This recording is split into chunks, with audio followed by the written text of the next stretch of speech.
Okay, Paul, so the flash manufacturing PMI figures came out lower than 50. How do you make of those numbers? Well, I think, first of all, I think we've had a very dramatic move in the industrial production and in all kinds of manufacturing rates of change in China. And I think this number, because of its tiny changes, may become less and less relevant over time.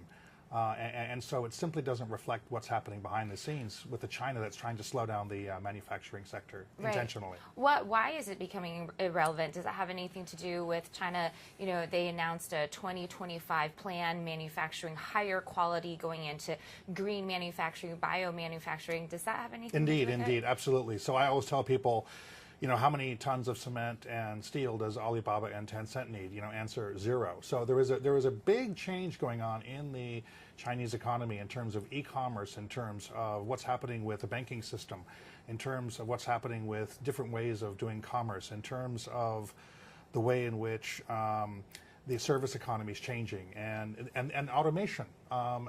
China is the largest importer of automated machinery in the world right now by an order of magnitude.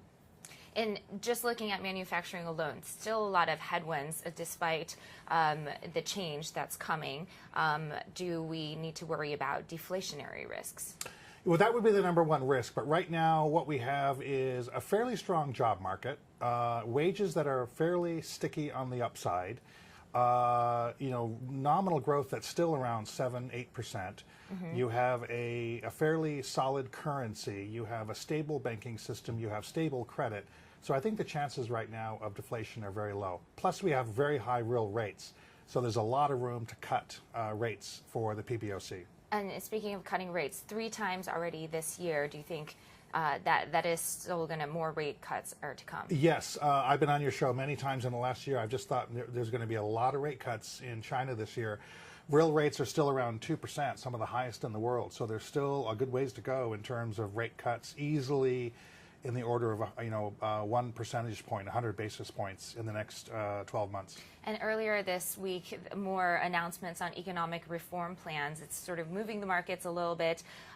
Do you see that? How do you see that affecting markets going forward? Oh, indeed. I think all of the reforms that we're seeing are very pro-market. They're very much a China which is aggressively embracing a world of letting markets, prices decide the allocation of resources. Sure. This is what China's doing.